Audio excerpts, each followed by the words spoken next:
అమ్మా భవానీ లోకాల నేలే ఓంకార రూపమమ్మా, తల్లి నీ మహిమల్ని చూపవమ్మా.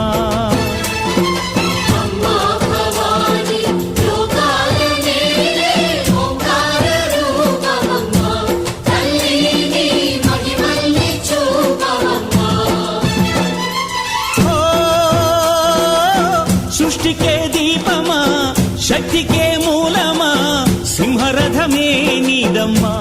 అమ్మ దుర్గమ్మ భక్తులను దీవించుమా.